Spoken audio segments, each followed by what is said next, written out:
I'm very glad to speak today and give you a glimpse of the image of veganism in Estonian media outlets. This presentation consists of the main findings of my bachelor thesis, and now is also a good moment to again thank my supervisor, Kadri Aavik, for mentoring me. Thank you. So, quickly about me, I think there was quite a good overview already, but just to mention that this bachelor thesis was defended last year in January, so a bit over a year ago. Today, what I'd like to talk to you about is, first of all, giving you an overview of the research and the image of veganism. I will also do some comparison with the recent years. I will, throughout the presentation, give you some insight into my thoughts on the topic, some analyzing, some speculation. And in the end, I would really like to hear your thoughts on the topic as well. So I'm going to try and leave at least 5 minutes in the end to discuss and also hear about your observation, especially from our international speakers and participants, as I know you are here with us. So during my short overview, I ask you to think about the findings. If they resonate with your experience, how is the situation of the vegan media image in elsewhere? All right. Just briefly, before getting to the analysis and results, a few words in the background.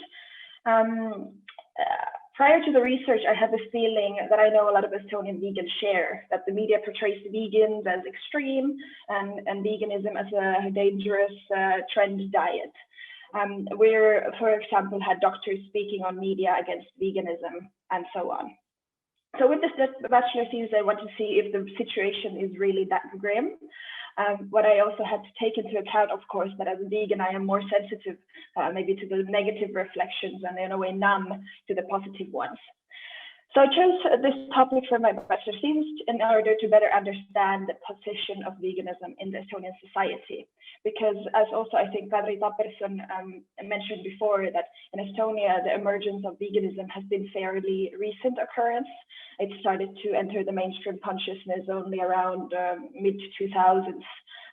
So it remains culturally quite marginalized to date. From a more scientific ground, the research problem was backed by a 2011 study from Colin Morgan, who, by examining the articles published in Britain, found that veganism was portrayed in the media mainly through negative discourses. And so the researchers named the phenomena vegophobia. So I wanted to test if this holds for Estonian media as well. And to answer the main research question, I was focusing on the mentioning of veganism, if it became more frequent during the years that I had in mind, in which publications and theme sections was it addressed, in which context was veganism mentioned, was it in passing or as a main theme, was it when speaking of food or animal rights, what was the context? Also, I looked at who are the main spokespersons and in what tone was it portrayed. I also did a discourse analysis to see what kind of discourses appeared relating to veganism. And I conducted the study from a theoretical standpoint of critical animal studies, vegan studies, social constructivism, and critical media studies. Just briefly on methodology, I analyzed articles from 6 main Estonian media outlets. Here on the brackets, you can see which one. Maybe it's interesting for the Estonian listeners. The time frame was 2015 to 18. All in all, during this time frame, about 900 articles were written, and I analyzed every third. I combined quantitative and qualitative research methods by using content analysis and discourse analysis. And for the critical discourse analysis, I chose 15 opinion stories in veganism. So what I found, just a disclaimer that please bear in mind that I will be now presenting you some of the main results, but also adding my own interpretation and speculation to make it a bit more interesting for you. So coming now to my findings. During the coding process, I divided the articles into categories according to the theme section and sub-publication. Just to be clear, by theme section, I mean the section that online media platforms have, for example, for politics, world news, and of course, during the last year, many added also a section for COVID-19. So I was looking at in which context, which sub-publication were the articles published. And I found that 57% of the articles I coded were in some sort of an entertainment theme section. And so in order to explore a bit more of the dominance of entertainment theme section and to take a closer look at the change over time, I divided the theme sections into two major groups, entertainment and analyzing. The entertainment consists of weekend specials and the initial entertainment section. And the analytic, or in Estonian, portrayed, contains news, opinion pieces, and different science sections. And both entertainment and analytic coverage have increased over the years, but that's also because just there are increase in the articles in general. But the growth has remained stable over the past year and even shows a bit of a decline.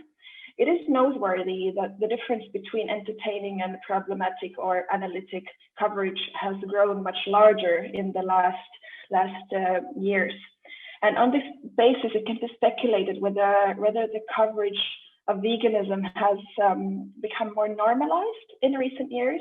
So it provides less interest for news, opinion pieces, and scientific coverage, and is more on the entertainment side, showed as a lifestyle, as a trait of some celebrities and so on. Let's move on to the main topic and mentioning of veganism. So here on the figure, you'll see the comparison of mentioning of veganism in the article with the orange. This means that veganism was not the main topic, but it was just mentioned in brief, in passing, by describing something or someone. And with the green, you'll see the main topic being something related to veganism. For example, the article was written by an animal rights activist, or it was a review of a new vegan cafe in Tallinn, or something like this. And in the whole section of articles, which was 286, about 100 articles focused on veganism and were in the main topic, and 185 articles mention it in passing, or the topic is not directly related to veganism. This gap has grown in the last 2 years, as you see. And for me, I think this means that veganism has normalized in recent years, providing less interest again as main topic, but becoming more of a trait for people and foods to be described with. And this could indicate that the readers are interested to know, and also that the journalists feel that it's important to bring this fact out if someone or something is vegan or is not vegan or could be vegan. So this is my speculation on the context. Looking more into the topic and context of the articles. Of the articles which main topic is in some way related to veganism, the largest share is on food and diet, with 16% of the articles. So this means veganism as a main theme was most addressed in the context of food, nutrition, reviews of vegan restaurants, cafes, something related to food.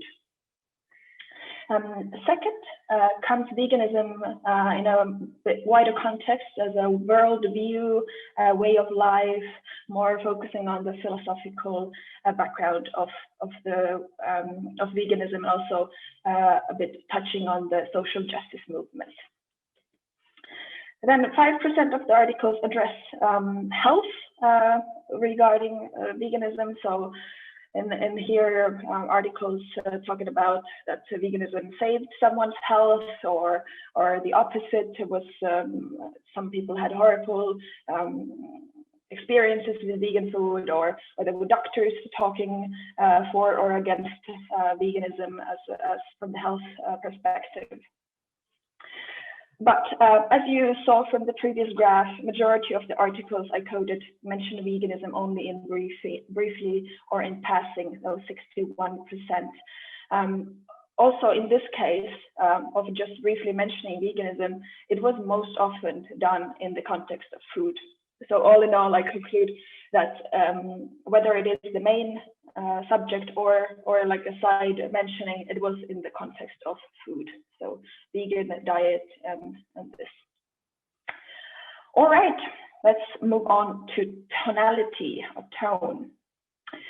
Here in the figure, you'll see the 4 tonalities I coded the articles. Of all the articles, more than half are neutral regarding to veganism. Negative tone occurs 26% of the articles, positive and ambivalent both 11. By ambivalent, I mean that the occurrence of positive and negative tonality in the same article, and it was rather difficult to say which was more dominant or which was the main tone. So I took this apart as well.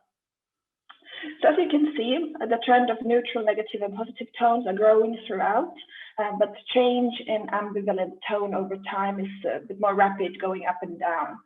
But I do think the most noteworthy here is that the negative tone occurs over 2 times more frequently than the positive one. So even though neutral is dominant, negative is still compared to positive one a bit more, well, twice as much occurring. So this is the picture of the coding I got. And then for this conference, I looked at also the years of 2019 and 20. So as you can see in all of the graphs so far, I've looked at the years 2015 to 18. And here I did a bit of a quantitative overview on the mentioning of veganism in the media in the last 6 years. I looked at the same media outlet as in my thesis, just one outlet is missing, that's Õhtuleht, is missing because they have a terrible search engine and I just didn't have time to mess with that. So this is the 5 outlets I looked at. As you can see, it's quite a linear growth. The drop in the year 2018 is interesting as it breaks this beautiful linear line going up to 2019, which indicates that veganism is more portrayed in the media. It's becoming a more popular topic or a more popular word to describe things or people with. But I think the most noteworthy here is the huge drop in 2020. So from 350 articles in 2019, it drops to about 220. Again, I don't know the background for this for sure, because I haven't done a content analysis on all of these articles. But I guess this is due to the pandemic, which shook the world and, well, is still affecting us. But I find this really interesting, as the pandemic could have been a great time for discussion of our relationship with the animals we exploit. But on the contrary, it seems like the pandemic has quieted the discussion on veganism. But this is just speculation. I don't have the evidence behind it, just this quantitative graph. But I would like to hear your thoughts on this topic when I finish. I will leave some room for discussion for sure. All right. Now I'm coming back to my thesis and moving on to the discourse analysis, which is probably the most exciting part of my bachelor thesis and also the results I got. So for this, I analyzed 15 opinion articles. And the studied articles contain both positive and negative discourses. I'll start with the 3 more negative ones, and then we'll add the 3 bit more positive ones. So first up, veganism as an opposition to social norms. This was found in 6 out of the 15 analyzed articles. This was all about that consuming animal products is somehow considered extreme. It's something out of the societal norm.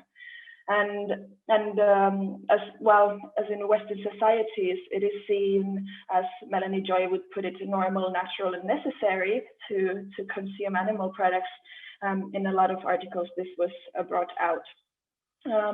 I think this discourse is particularly interesting because opposition to a social norm is kind of fundamental of veganism, as has been talked today before as well. And it presupposes that many industries and people's consumption habits should change. So it's not just a question of individual behavior, but the organization of the society as a whole. And I don't think this is inherently negative. Just in this discourse analysis, it was brought out as a negative thing, that it was brought out as something extreme, something that is opposing the social norm. The second discourse I found was this discourse of annoying, irritating, and aggressive social group of vegans. Here, vegans are portrayed as a single group to which various bad qualities are generalized. Vegans are, for example, described as very loud, that they overthink, and the problem here I see is that the characteristics or behaviors of vegan are generalized to a larger, highly heterogeneous group based on some individual context that the people who were writing the articles had. It somehow reminds me a bit how feminists are portrayed as this whole very homogeneous group who are all very angry and aggressive. So this discourse was very seen. Third was the discourse of unnatural and restrictive diet. This represents veganism as a worse diet than the omnivorous diet. Which is, again, considered the norm right now in Western societies. This discourse also had kind of like a sub-discourse of the discussion of the vegan parents forcing the diet on their kids and some concern about this. So this I found in 4 of the 15 opinion articles. And then next up is the discourse of delicious and healthy food, which contradicts the previous one. This appears in 7 articles under review, and thus is the most common of the discourses I found. As the result of the content analysis show, food was one of the most popular themes. So it's not a surprise, it also comes up here in the discourse analysis. The discourse of positive food highlights both the lifestyle aspects, but also the ethical arguments underlying the diet. And then the 5th discourse I found was veganism as a morally justified and ethical activity, which appeared in 6 articles. And this shows veganism as a daily practice of compassion and non-violence.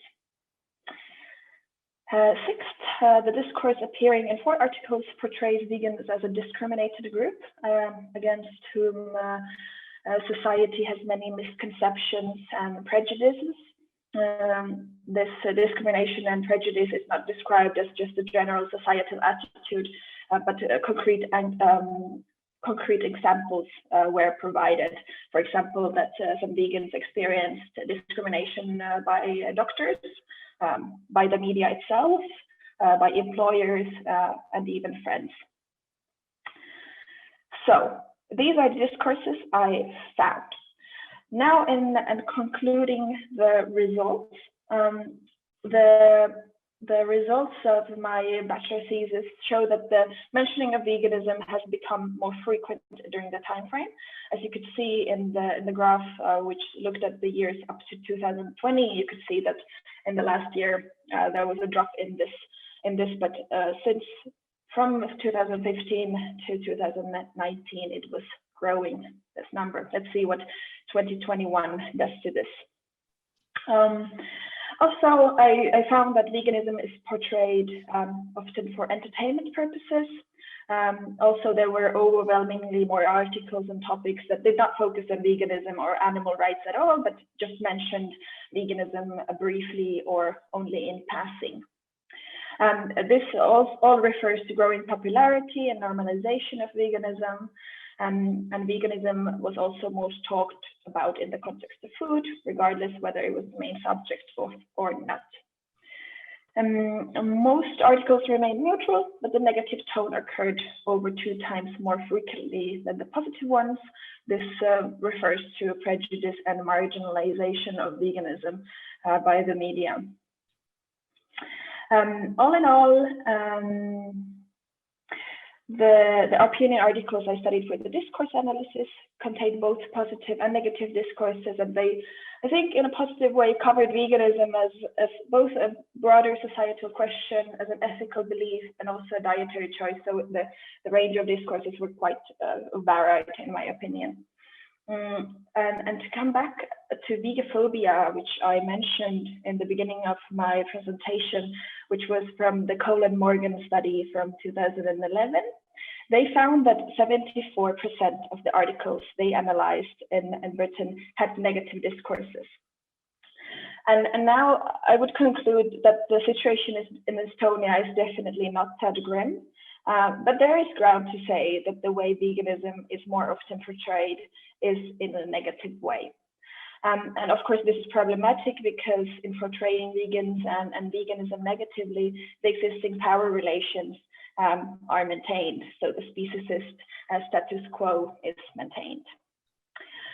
All right, I think I've been talking now for 20-25 minutes. And I would really love to hear your thoughts on the topic. I know that there's international guests here as well, so I would really love to hear on your reflection. And also, if you have any questions, I'm happy to answer them all.